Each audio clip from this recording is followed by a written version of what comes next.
inherent biological traits create a general competition differential that predisposes boys with a physical strength advantage. To deny this difference ignores reality and is an error. The reality known among all humans, since humans have existed, is that there are two sexes. Science has developed puberty-blocking drugs to arrest the development of adult sex characteristics. The associated art of their use is dubious, and the long-term effects of altering a teen's internal hormones is not fully understood and is not a promising remedy for any individual or societal ill. Guys, I love living here, and stuff like this makes it hard to keep encouraging friends to move here. I know we would like to all see higher LCS enrollment, and perhaps we would like less bad press.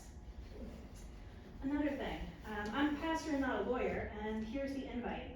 I'm a big supporter of the separation between church and state, but I've seen a lot of talk that references scripture from officials and from other community members, so here's my invite to the school board, to anyone watching.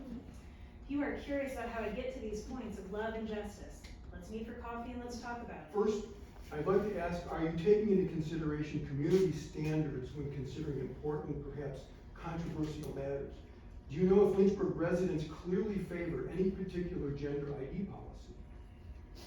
Don't you think it would be good to know this? After all, it doesn't make sense to foster policies which will sour more parents on the LCS education experience, because this would likely lead to even more students being sent to private or homeschools. It would also be a factor in school funding, right?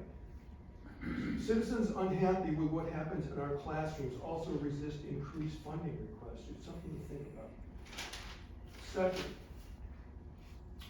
let's consider student input on gender ID policies. Now, I don't watch every a school board meeting, but I'd like to know, or maybe you know, are the comments you hear very one-sided in favor of current policies or other policies or governor's policies? Are some of the inputs you're given about really liberal policies being ginned up by trans activists in the schools, on students or faculty? And how do you know what you hear in board meetings as representative of the students? Right, read it. Extending Title IX protections to transgender students is based on scientific understanding. For my child and all LGBT students, I urge you to move forward with policies that conform to Title IX as the law requires.